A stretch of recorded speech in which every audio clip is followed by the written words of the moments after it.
Hello, and welcome to the Noted Podcast. I am one of your hosts, Daniel Alsace, and with me, your other host, Eric Simmons. That is me. How you doing today, Eric? I am good. Just got back from vacation, so, not in the same room anymore, which kind of sucks, but I am home, and I get to sleep in my own bed. Yeah, I can imagine that's the thing you've been most excited to do. Yeah, I've literally just, napped all day today, since I have to get back on a nighttime schedule. It's just kind of living like a vampire after being forced to live in the night, the light. The day, yeah, dude. Yeah. Get to get back on schedule, so. It's been good, though. How's your day been? Tired and exhausted, but, yeah. Good. Just it felt weird not working for 5 days. Yeah. So, I get back that. to that. It's weird, but getting back in that routine. Like Eric had mentioned, we are for the past 2 episodes, The Truman Show, our normally scheduled episode on Wednesdays, and then our new series, The Moon Knight. We recorded both of those in the same room, if you couldn't tell.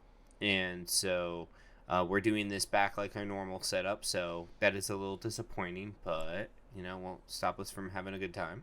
Big feels.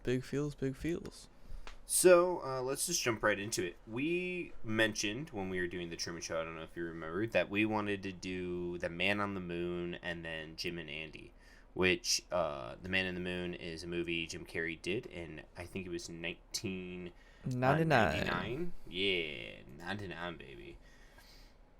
And about the life of Andy Kaufman, a comedian, or not comedian, performer. Yeah.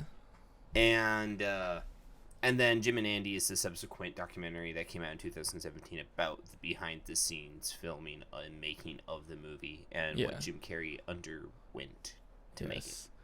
Put his body through. Yeah. So today we'll be talking about Man on the Moon, and that's what we'll be breaking down. So sit down, relax, listen. This is Noted. Hey, intro. Spoilers if you haven't seen it. Watch it. Yeah, watch it. It's been out since 1999, so you should definitely watch it if you haven't seen it already. You're here. Well, there's watch a lot of movies that have been out since 1999 that you haven't watched, Daniel. I know. And this show is a slow crusade into me watching all of the famous movies. Mm-hmm. I've already watched so many movies I've never seen because of this podcast. I know. It makes me happy. Eric, see, this is what it took. All those years that if you yelling at me to watch Fight Club and movies, all these movies you wanted me to watch, you should have just started a podcast years ago. Oh, right. Yeah. This is all it takes. Yeah, this is all it takes. Just approximately $3,000 and nitpicking my friend's visual career.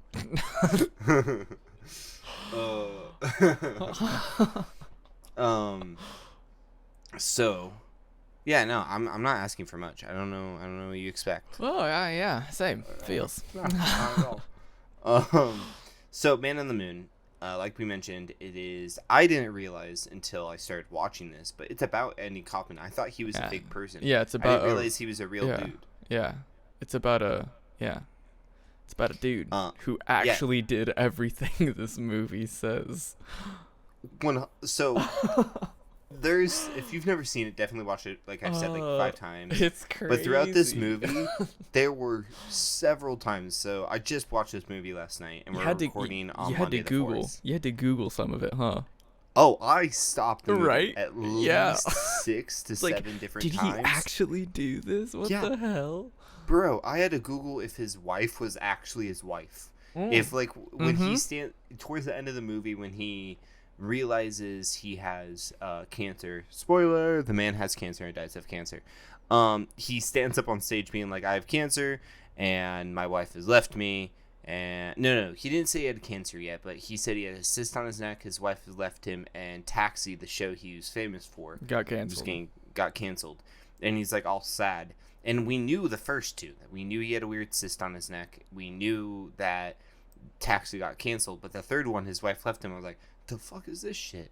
They Yeah. betrayed her to like him, so I had to pause the movie because the whole thing with Andy, He's like a liar. he's if there were a definition of a pathological liar, Andy Kaufman is it. Yeah. Yeah. Definitely some, not a brain expert here, but definitely some neurological issues going up upstairs. Yeah, like the dude, and like, which I found very fascinating. So, okay, kind of reel it back before we jump into the mental psyche of this man. You get so it. The movie starts with the Andy's dad walking up and be like, "What are you doing? Stop being weird and being in your room by yourself talking to the wall." And he's like, "But I have an audience, Dad. No, I have you a talk don't. show." And he's like, "No, you don't. That's a wall." That's wallpaper, son. And he's like, "If you want to do your comedy sketches and do all perform for real humans. You know what those are? Living, breathing people, an audience. That's what that is." And so he goes and grabs his little sister and pulls her into the room. Yeah. And she's having a grand old time, but obviously this isn't her idea. He just wants someone to talk to. Yeah, he doesn't want to get in trouble. Exactly. And it's almost like he's performing for himself, not for her. Which is a theme you'll see with Andy throughout this movie. Yep. And he starts doing the children's tale, like the children's song. The cow goes moo, the dog goes rough, like naming all these animals singing. Yeah. And then having her do those, and then cuts to Jim Carrey as Andy Kaufman, like in his bar. 20s. Yeah. Or later in life, doing the same exact thing. 100% the same thing. Yeah. And I was like, is this what is this? This is so, and this is part of the reason I didn't think it was real, because I Googled 40 minutes into this film if Andy Kaufman was real. Yeah. I didn't think it was, and part of the reason I didn't think any performer would actually do that. Right.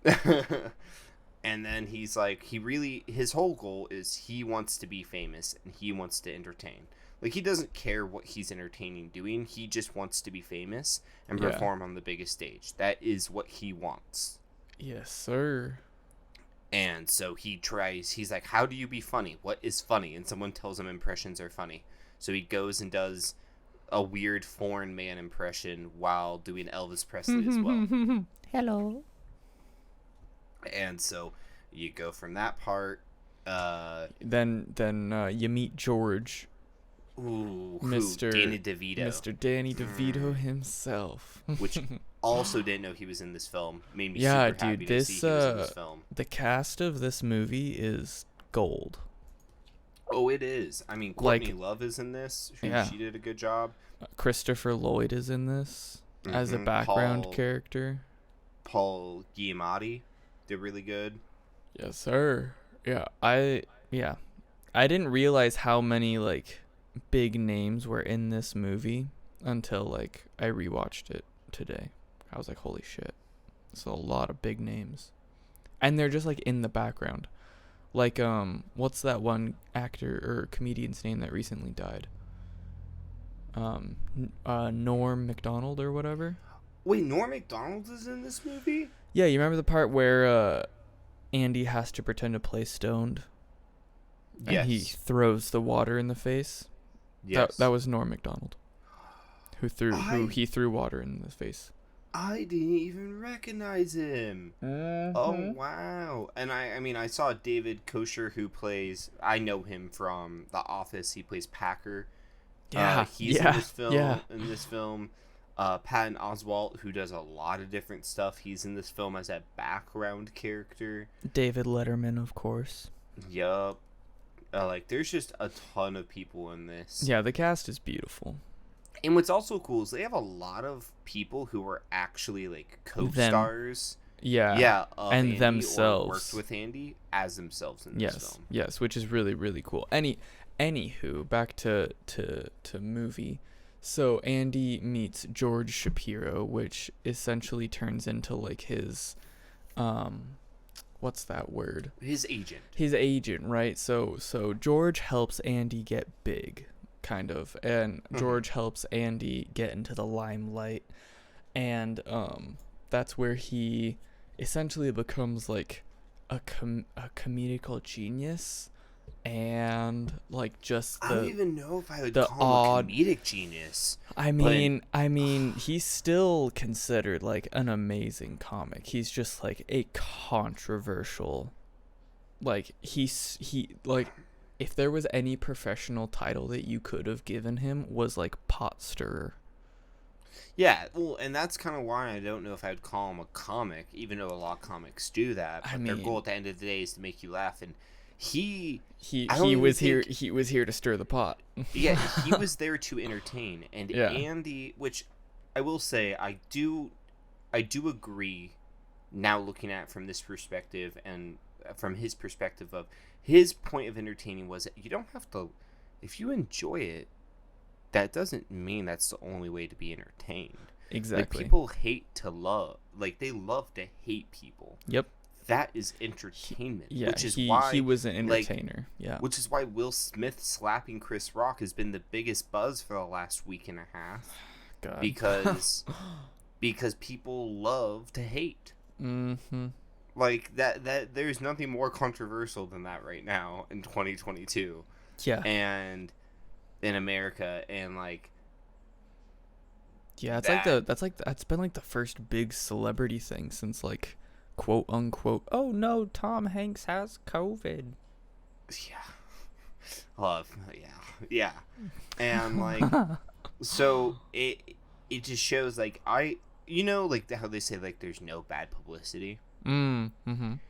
Like, I've always heard that and been like, yeah, but like, there is, like, yeah, you're right, like, your name's out there and you can always alienate an audience and find a new audience by doing so, but once you've alienated everyone, you can only go so far.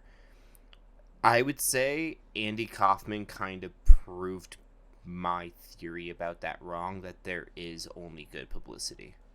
Yeah. Because he took a concept of entertainment, which is supposed, most of the time, taken from a positive point of view, and then there was times where he was funny and he did what people wanted to do, and then there was other times where he literally stood in a theater and read F. Scott Fitzgerald, The Great Gatsby. Yep, I love that scene so much. Oh, it's insane. Okay, so getting a bit ahead of myself. Continue. He meets George. Oh, yes. So he meets George, and he gets him a show called Taxi, and that's kind of like his big like debut almost. It's a sitcom, which he hates sitcoms and he didn't want to do. Yeah, so he writes like terms and agreements and gets into like the he pretty much gets into show business, so he gets on to like talk shows and like all that jazz. And I feel like this movie progresses so quickly, and like it does, and it really, because like after he does all of that stuff, he kind of just starts to like, he wants to be like a villain character, like kind of how like what you were saying with the whole like people love to hate. And he wanted to essentially make a persona that people could hate, and then Andy Kaufman would like, there's one scene where he sings a song like "Here I Come to Save the Day," right? And that's like the only scene. It's kind of he lip syncs to this. Yeah, it's kind of like the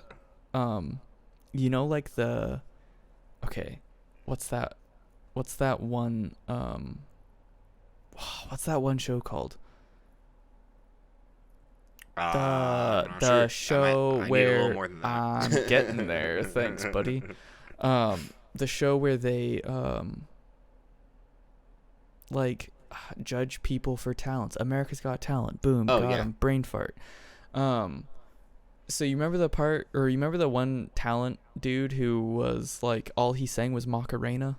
and all he sang was tequila or whatever. Now I want to see this. Oh yeah, so the song would go on to like do do do do do do do, and the whole song would play, and then all he would sing was tequila, do do do do do do do, right? So that's what it reminded me of, in the sense of like, that was like an Andy Kaufman bit. Like that's what he did with that song. And yeah, I'm side trailing just because I love that scene. Anywho, yes, he essentially becomes the villain of his own story, and it comes back to bite him in the butt.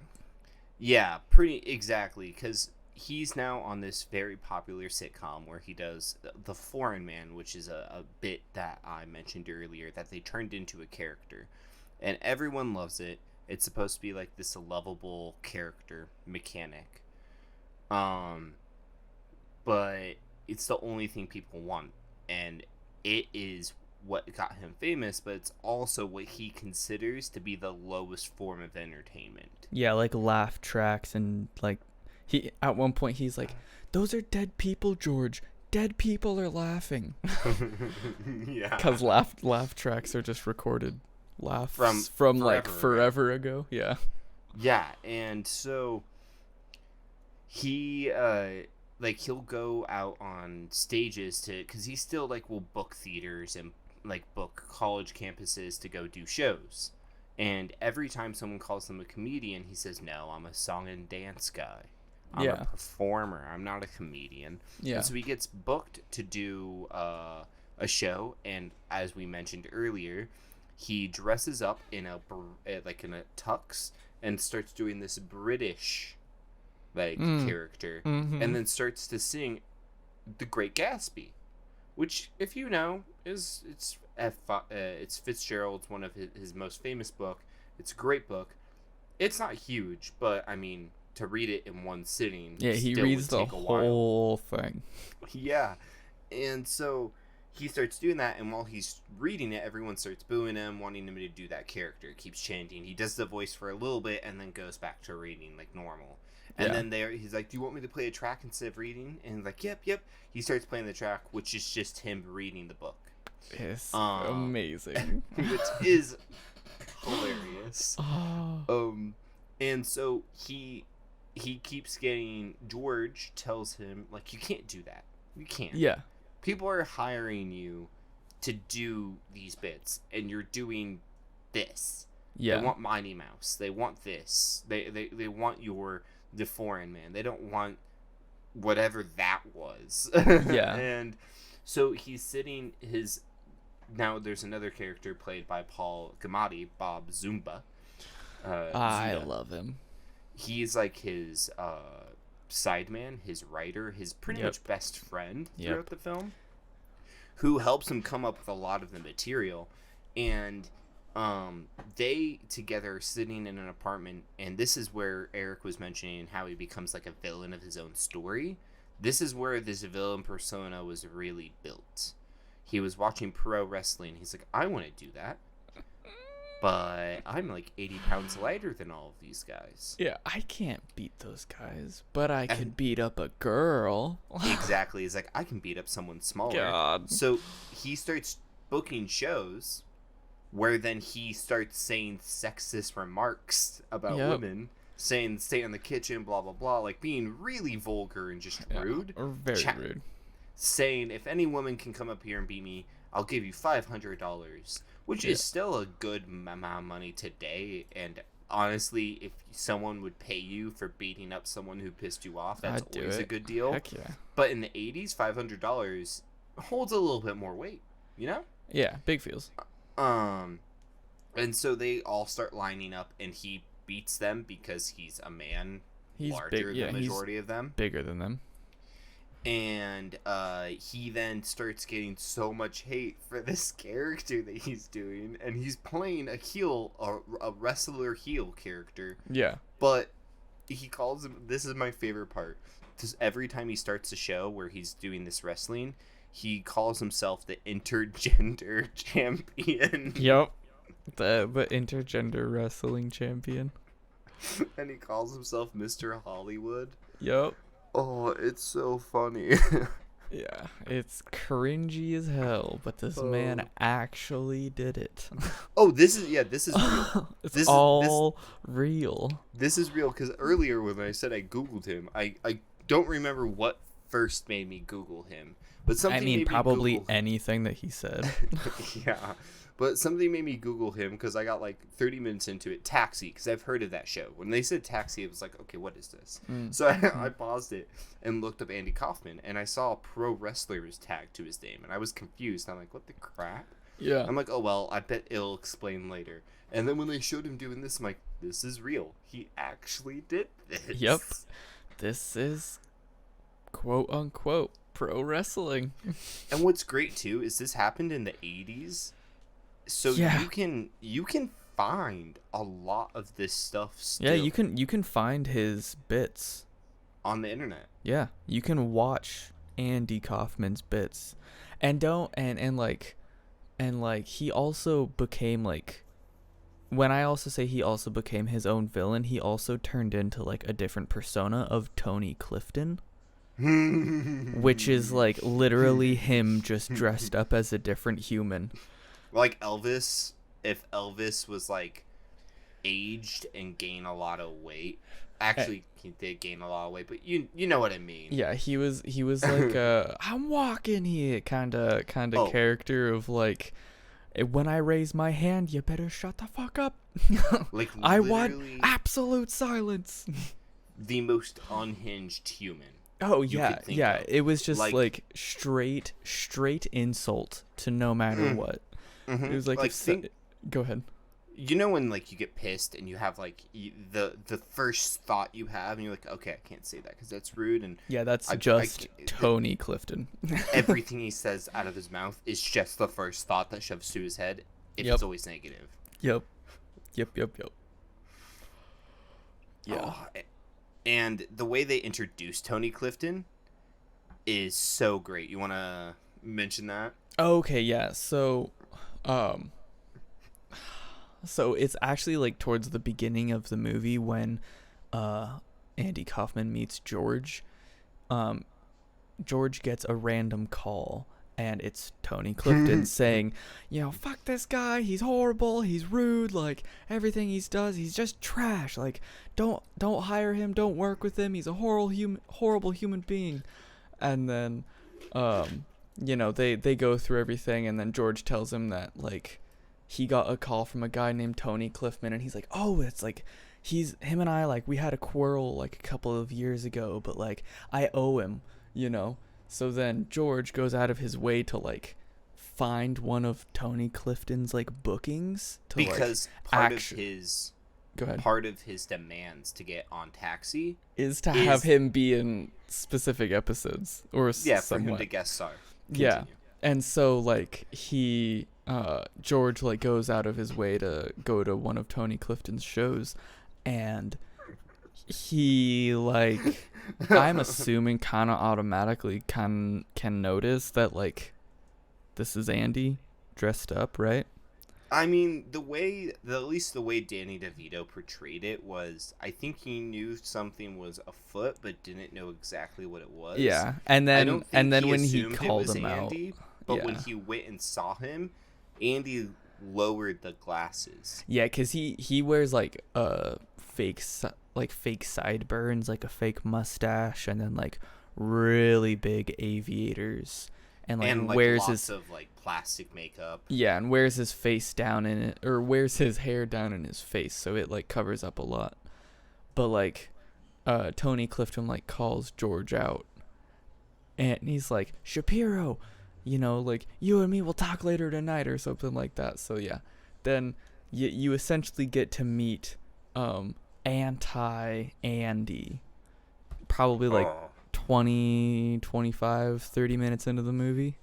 Yeah, who I think Tony Clifton is the epitome of the heel character that Andy wants. Yes.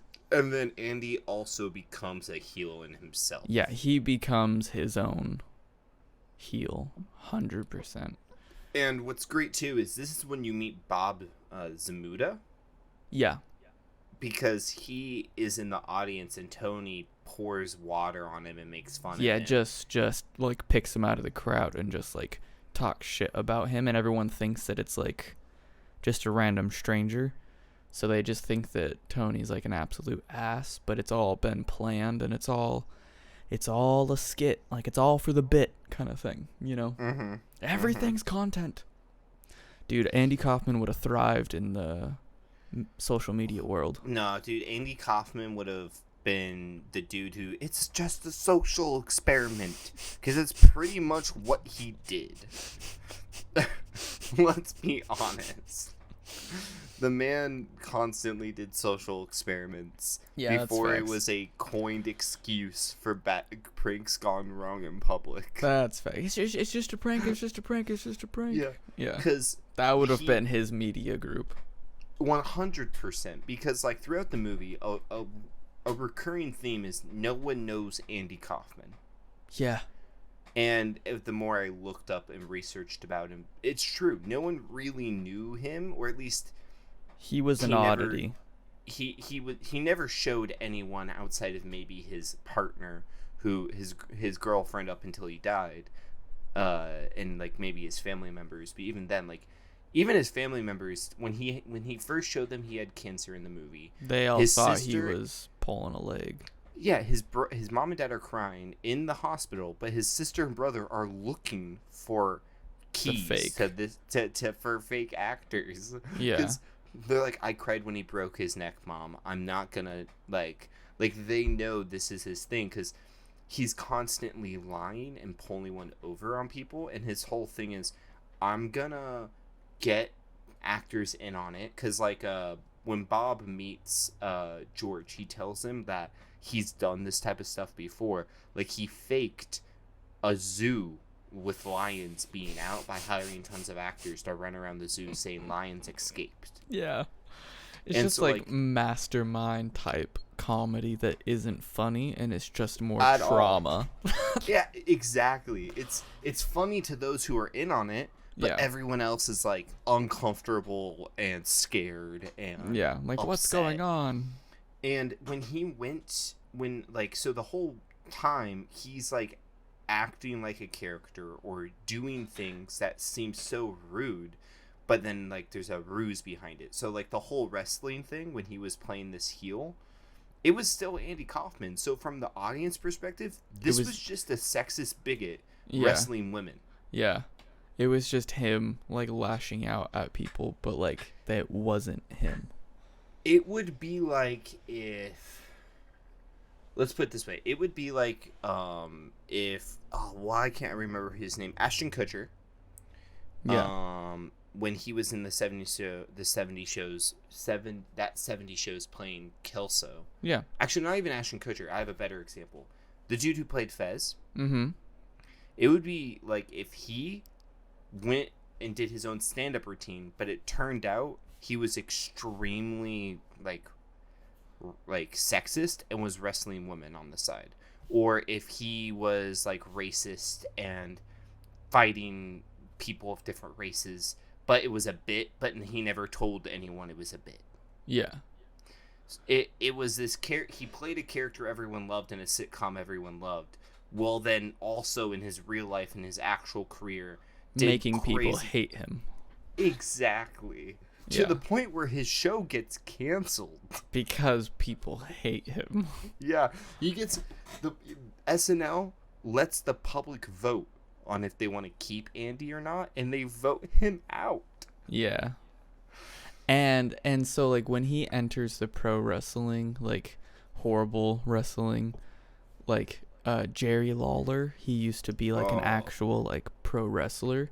The king. Yeah, he calls Andy Kaufman out, and they have like a whole, spew of, like everyone thinks that it's real.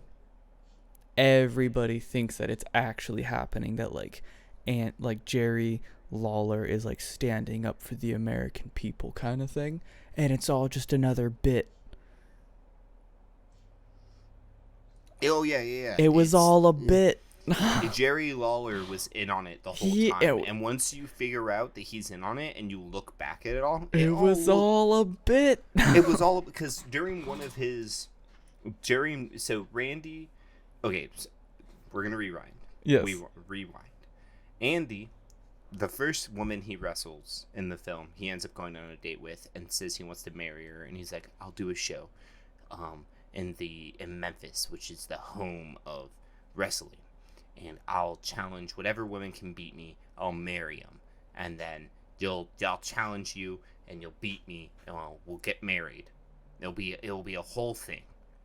So she challenges him, and then Lawler, who's a legitimate wrestler, like you're saying, calls him out on it. It's like, this is his girlfriend. This is all planned. It's none of it's real. None of it's real. And the audience is like, ah. Yeah, and then he brings his own wrestler to fight Andy. Andy wins. Yeah, wins against a girl. A girl wrestler, yeah. And then, who I don't even know, was it a legitimate wrestler I don't even remember her name. I don't either. All I know is someone Jerry brought up. Yeah. And Jerry Lawler is playing himself, by the way. This is like a legitimate wrestler playing himself in this movie. And then he gets up, they pushes Andy. Andy screams, said, I didn't agree to this, blah blah blah, I'll sue you. And then they make plans to wrestle each other later. Yeah. And at this point, Andy's wrestling persona he's still on Taxi's still, he's still doing SNL, going on other places, but it's gone past being anti-women. Now it's anti-Southern, and he's calling him a hillbilly white trash. Yeah, and like making fun of anyone from the South. So now he's discriminating against women and Southerners and half of America. Yeah, like so now he's even more hateable, on top of having a character already being hateable. Yeah, on top of, like, he's kind of a diva. Oh yeah, the like the term when people say like, oh, like you're being too extra, he embodied extra. Oh yeah, he embodied going too far, like you were saying, like pressing the line. Like, 100%. That was his bit. Like, I saw when I looked him up for the first time, I read a little Wikipedia entry, and they called him, he said he never liked being called a comedian. He liked being called a song and dance guy. And some people today even call him the anti-comedian. Which is so true. And like it even said that he had a masterful way of manipulating the audience's emotions, whether he wanted you to be happy, sad, angry, whatever it was, he could manipulate you into that. And I think that's probably so true. And the only I could believe it. Only reason why I would say he could be a comedian is because he could be a comedian if he wanted to, but I don't think Andy thought that was funny, so he didn't want to. Yeah, because his other mind, like his other thinking about it is that like he felt like he always needed to be like ahead of the audience, and like if they were expecting him to make them laugh, then that isn't entertainment. That's just like them laughing at him because he knows how to be funny. Mm-hmm. And so like he always wanted to entertain, and he always wanted to surprise with the next thing that would astonish them. Exactly. Which just turned into him being a dick. Exactly. Because he was always surprising them, so he had to keep one-upping himself. Yeah. And yeah. Lawler fight. No, go ahead. So he ends up challenging Lawler to... Oh, by the way, even his girlfriend wasn't in on this, and she gets angry at him, and they work it out. Yeah. Which, and so the Lawler fight happens, and he ends up getting his shit beat in. Yeah. And, like, and I Googled it afterwards, because what happens is he ends up getting, like, pile-drived and, like, suplexed. And I was like, there's no way this is real. Like, it's wrestling. Like, they faked it. Now, apparently this man actually did break his neck. Oh, yeah. Like, he legitimately did break his neck. Like, Lawler actually broke it. Yeah. But it was all planned. Yeah. And he kept the cast on, obviously, way longer than he needed to. Yeah. Yeah, the man lived for the bit.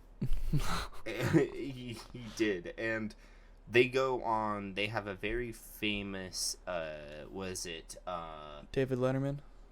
David Letterman show, like, episode where they both go on there and talking to each other, and then Andy ends up getting up and because what ends up happening is Andy saying he doesn't want to be a bad guy, he was playing a bad guy, he's sorry, he didn't mean it, but he expects an apology from Jerry.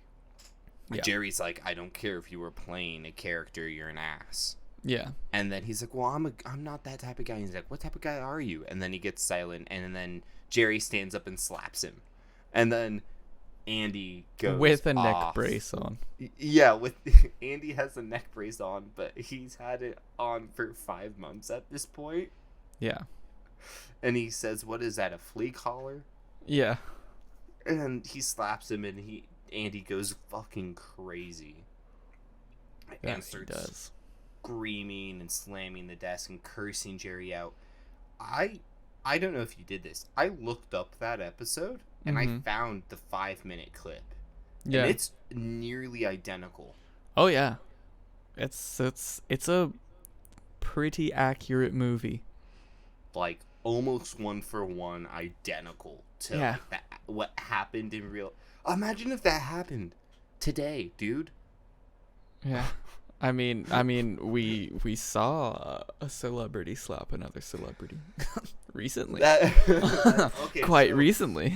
So pretty much, Andy and Jerry did a Chris Rock and Will Smith, but they were in on it together. I mean, speculations. It could be the same thing, but they just took a page out of Andy Kaufman's book. Yeah, man. Publicity, bro. Just insane. And like then Andy gets voted off of SNL at this point. Yeah. Yep. And yep, that all coincides with SNL saying, should we keep Andy Kaufman on Saturday Night Live? And the audience says, no, you're gone. Bye-bye. And then Jerry's like, Jerry and Andy are talking to George, and George is like, dude, your career's kind of over. Yeah. And then he's like, but it was a joke. We can just circle back. It's fine. Yeah, we can just come out, say it's a joke, and then we can demand a revote.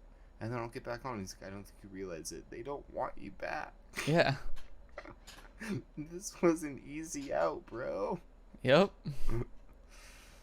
And then he finds the lesion on his neck, or he finds like it's cancer, whatever it is. Exactly. And he ends up having like lung cancer. He tells his girlfriend and Danny DeVito, George, and his best friend Bob. And Bob and Danny DeVito are like, Bob and George are like, you're making this shit up, right? Yeah. Like they all think it's another elaborate plan of like another long bit that he wants to do. Mm-hmm.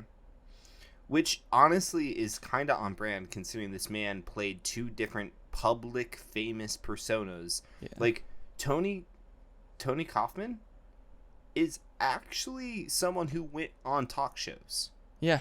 Oh yeah. Like he performed on. Yeah. He had a career. Like that alone is hilarious, man. Think about that. It's crazy. It's absolutely nuts. This man had 2 famous careers when some people can't have one. That's facts. Oh, and then he ends up getting cancer. Everyone thinks it's fake. Then says it's a hoax. He ends up having the performance that he's always wanted at Carnegie Hall. Then he dies in a very sad way. Not to underplay his death, like that is extremely sad. No, it just all happens in the last like 15 minutes. Yeah. And then he dies at 35, which was a shame. Yeah. I think one of my favorite parts is he's throughout the whole movie, they talk about how he believed in like swamis and like natural energy and crystals and meditation, and he was pretty much in a cult. Mm-hmm.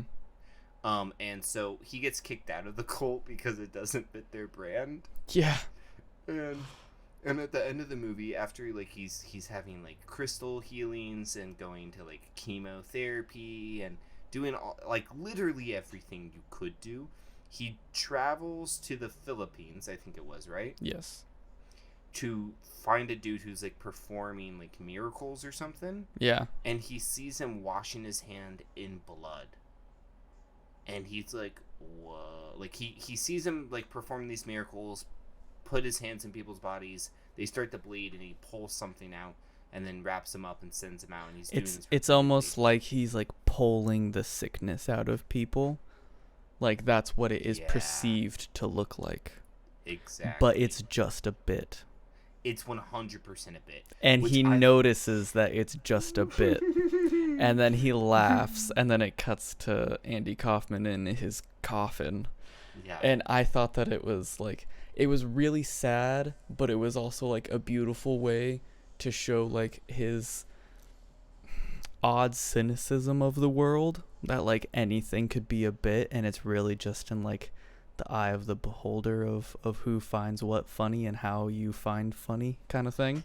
Exactly. And so for him to kind of like think that, oh, this is going to heal me, this is going to be it, and then he dies from a bit.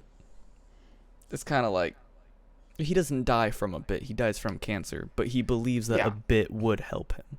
And kind I of think thing. That's kind of like why he laughed at it. Yeah. It's because he saw the things that he was going to be pulling out of him. It was fake, and he saw that it was all a bit, it was all a ruse, and like I think the idea of this man was so at his wit's end that he would do anything to get saved, but his whole career was being like a pretty much a con man, but of entertainment. Yeah. And now he's being saved by a con man. The irony. Yeah, quote unquote. Yeah. Or like, you know, being saved. He thought he was being saved. He thought he might be, and it was not that. Nope. Nope. Well, that kind of wraps up the movie. And in an odd, like, this movie, it goes by really fast. It's only like 2 hours. Yeah, it's an hour and 58 minutes, I think. Yeah. It is very linear, but the way that we explained it was very circles. Very much so.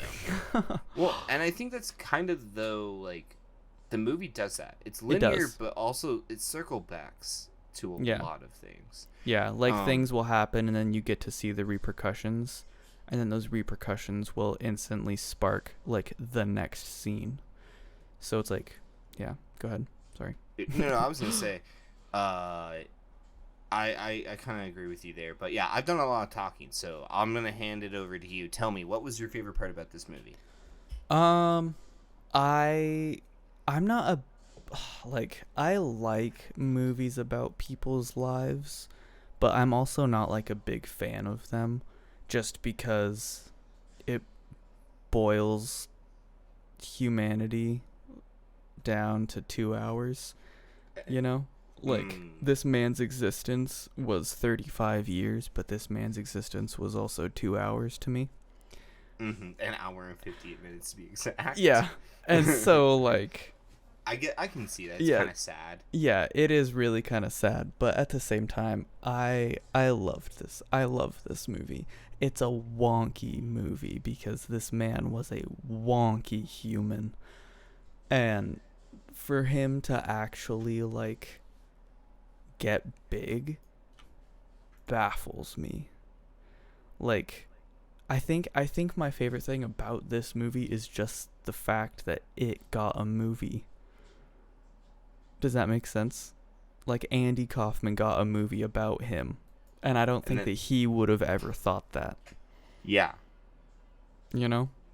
Oh yeah, I don't think back in his time, like, I mean, there was movies during that time, but he was never 100%. really a movie. He wasn't a movie star, and he didn't want to be. But like, his perception of the peak of entertainment was playing in Carnegie Hall, which he did. But I'd make the argument that The Man on the Moon was more peak of entertainment than anything else he did in his life, because even 22 plus years later, like, what, he died in 89, I think, so, like, over 30 years later, this man is still being talked about. Yeah. Yeah. It's pretty cool. I like it. What about you? I mean, I know that I just barely, like, bopped in, but, like, what's your favorite part? There's a lot. I think I think my favorite part has to be, I love I love the wrestling bits, because watching Andy be a heel I can live with. I Yeah. can't I got so much if you struggle with secondhand embarrassment, don't watch it. Watch No, this movie, but be don't. prepared. Yeah. Be yeah, prepared. This It's gonna movie, hurt. You're it gonna hurts. have to pause a lot.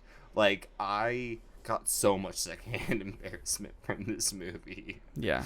It's you have to prepare yourself to watch this. Mm-hmm. Because it all happened.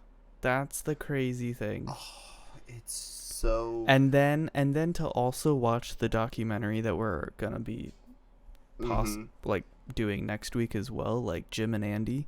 Like, dude, I know you said you already kind of started to watch it, but, like, also just get ready for that as well.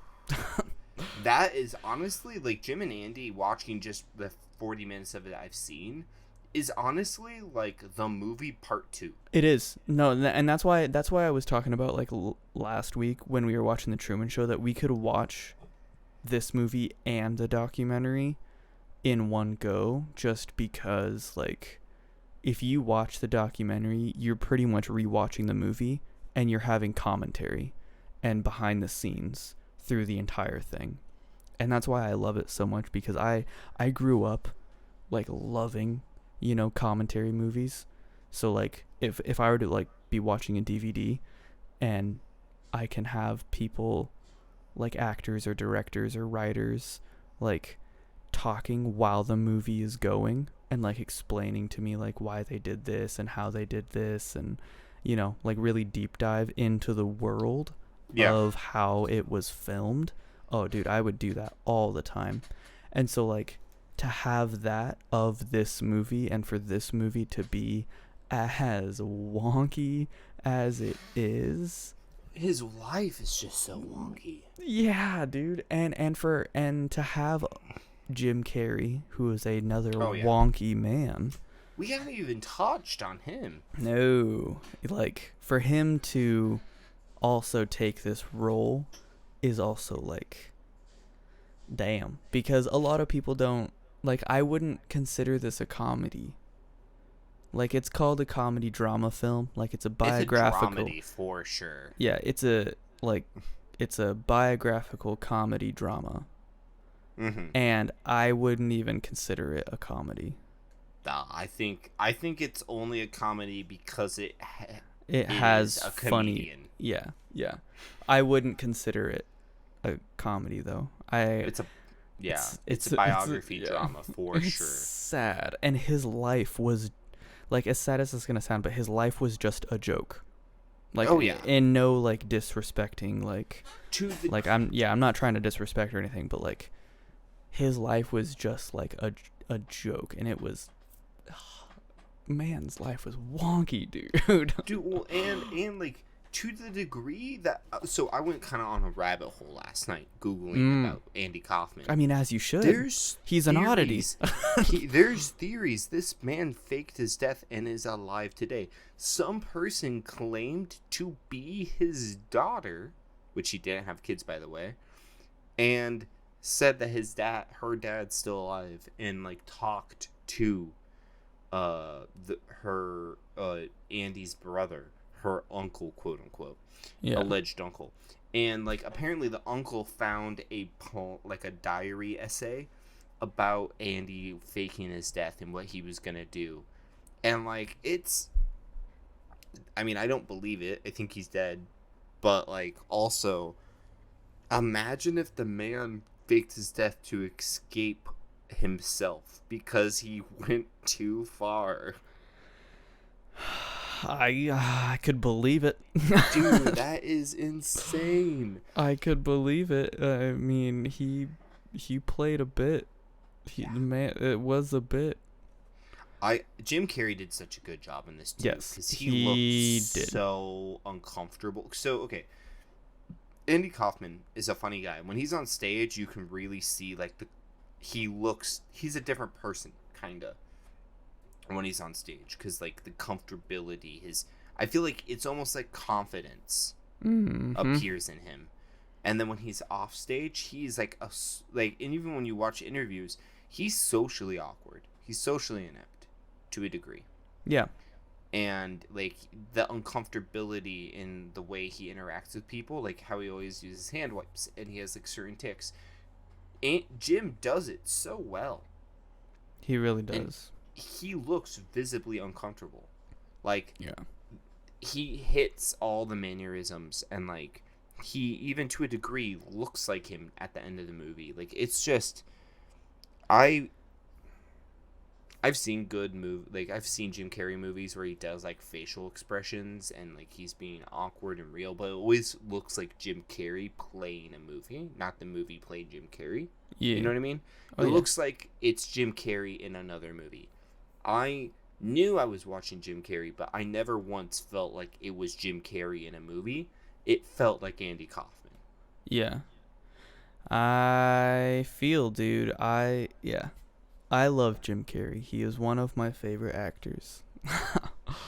And that's why when because I know you weren't like hating on Jim Carrey, because I don't feel like anybody could, but like when you were like, like he's not like one of my favorite actors, like he's always just the same character, I was like, okay, we need to go on a Jim Carrey binge for a second then, because like oof, he's not just the funny guy, like yeah, he plays really good parts, and he plays like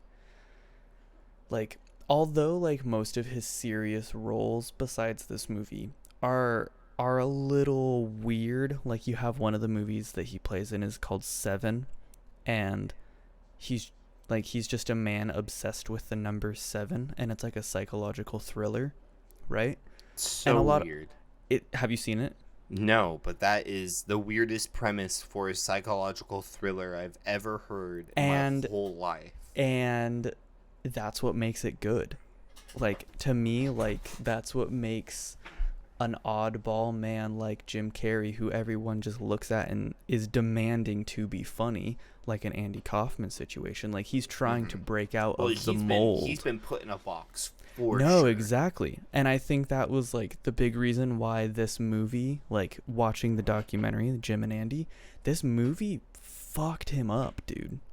Because he, like, I don't want to spoil too much of the documentary for you, but yeah, like, I'm holding back. Yeah, comments dude. about the documentary right now. Yeah, he talks about really heavy stuff, like he does. personal stuff to him, and it's just a lot that, like us quote unquote normal people who don't have to act or like put on faces, even though we are humans and we do that regardless of what we think we do or not. We all perform for people. Like, just depends on the scale. Anywho, I won't get into that. Like, we don't have to go through like what he has to go through and what Andy had to go through to that degree. Like, yeah, everyone puts on a face, like you're saying, but like, I feel like famous people are, which is where they get a lot of critiques, but they're forced to put a mask on to a degree. Yes. And that's why when you get famous people who seem to be extremely genuine and never putting on a face, like Keanu Reeves, I can't tell you an interview I watched where I didn't feel like I was getting Keanu Reeves being himself. Yeah. Like, there, you can tell when they're forcing themselves to be, and even like, I won't get into it too much, but yeah, there's times where Jim Carrey's forcing himself to be this entertainer, this star, put this face did on you so see you can't see like the genuine Jim, and like that's just kind of the position unfortunately, the position of being in show business. Well, yeah, you kind of put yourself in that position, but it also sucks that they are forced to be that way Yeah, outside of show it business. also depends. Outside of the movie. Yeah, it also depends on how, like, those entertainers market themselves. And I think with comedy in general and having the need to feel, and I'm not in this entertainment business, but because I'm enveloped by movies, I feel like I have somewhat like of an appreciation of like those people who feel the need to always entertain, like they, like how we were saying, like Andy and Jim, like they probably always felt like they needed to one up their last performance or like make it better, you know? And like that just goes into life in general with whoever you are. Like you always feel like you need to one up yourself, and like it's just a really crazy thing that it's just so crazy that Jim Carrey was okay with picking to play Andy Kaufman, because their lives are not like identical, but like just the way that they just blew up all of a sudden and like they're very similar in a lot of ways. So famous and so loved. And yeah, dude, it's just it's a lot. It is. So we talked about the movie, we talked about what we liked, we touched on that on Jim, and I think we'll really develop more opinion. Like we'll talk more about the actors in general, because all that, like we talked about in the I'm down to do more of that next week. Yeah, because next week we'll be doing Jim and Andy, which is the documentary on Netflix released in 2017. If you haven't seen it, see it now. And so we'll talk about a lot of the actors in more detail then, I feel like, because you really get to see behind the scene. But before we kind of wrap this up, the last thing is, would you recommend this movie? And would you say it's notable? I would recommend this movie to a handful of people. Like, I like this movie, but just because I like Jim Carrey. Do I think that it's a good movie? No. Only because biographies aren't my mojo. Because like I said earlier, like seeing someone's life in 2 hours just breaks my brain sometimes. 'Cause life. But I don't know if I would. It's just such a controversial movie. And like I was saying like earlier, like I don't think it's a comedy. I think it's a drama. So like I would never, like, I think it's a notable movie, and I think it's a movie that people should watch if they're into just watching movies. Okay. But if they're like, oh, I want a good movie, what should I watch this weekend? Don't watch Man on the Moon. Yeah. You could watch a million different things before watching this movie. But I would still say, like, if you're just looking for a good biography movie about Andy Kaufman for some reason, this is it. Oh, I 100% agree. Yeah. 1 second. 3, 2, 1. I'm gonna pause real quick, okay? You do it. So I can start the dryer. Like 10 minutes. Okay, just let me know. I was just waiting. I don't want to interrupt. Bye, Patrick. Bye, Patrick. Okay. 3, 2, 1.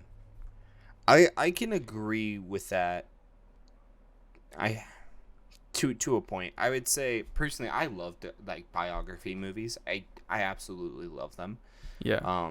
Because I like learning about history and I like learning about people's life. The one thing I don't like about biography movies is they're not always really that accurate or true to the person's life. They can be to like the main story beats, but then like they kind of envelop in like, and you can like, they kind of overtell some things, which that's okay. Disproportionalize. Like, yeah, it's supposed to be a movie, so they're going to embellish in some areas. Yeah. But they oftentimes like completely make up big important things in their life. Like, as much as I love The Social Network, that movie's not very accurate to Mark Zuckerberg's life. Yeah. Which is kind of unfortunate, because it's a good movie. I love the movie. It's a good cast. But this, surprisingly, as I figured out on the fly, is super accurate to Andy Kaufman's life. Yeah. And so, like you're saying, like, if you want a good biography that's gonna make you uncomfortable but also fascinated with this man's life, watch it. Like, if you want to be fascinatingly uncomfortable, this is the movie for you. And if you want, like, a slice into 80s comedy, 80s, like, showbiz, this is it. Like, if you want to see what it was like, if you want to push, if you're okay with a little bit of secondhand embarrassment, and you just want to see the unhinged wanting to entertain, this is it. Yeah. It is a nutso movie. I'd recommend it. Obviously, like you said, though, it's definitely not a movie you just sit down to watch for no, like, you kind of go in. It's like, one of those movies that you're like, oh, hey, this has Jim Carrey in it. I'll watch it. And then you get through it, and you're just like, that was a weird movie. And it kind of leaves you, I would imagine, if I, like, the first time that I had watched this movie, it was probably like I left thinking like, my skin doesn't feel comfortable now. Well, I can say, as someone who watched it for the first time less than 24 hours ago, and had no clue what this movie was or who Andy Kaufman was until I literally started watching it, I was super confused, very surprised, and really fascinated.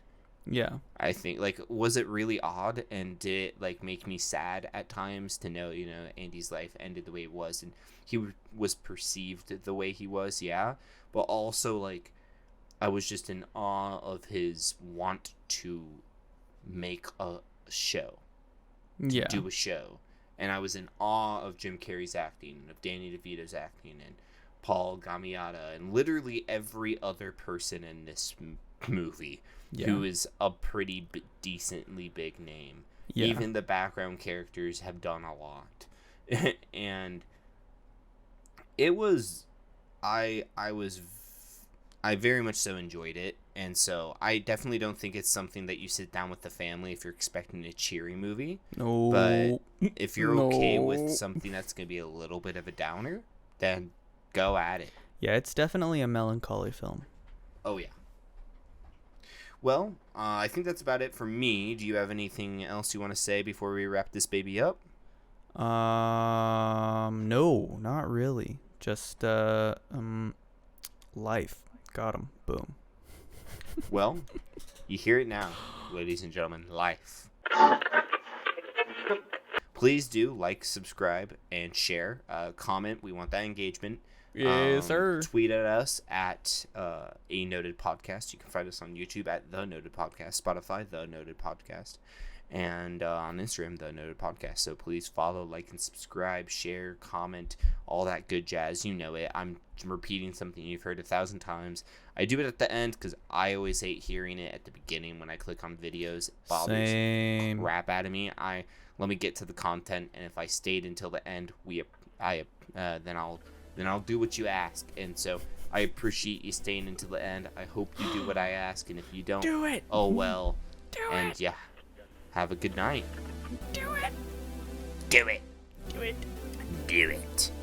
This has been Noted. Yes, sir.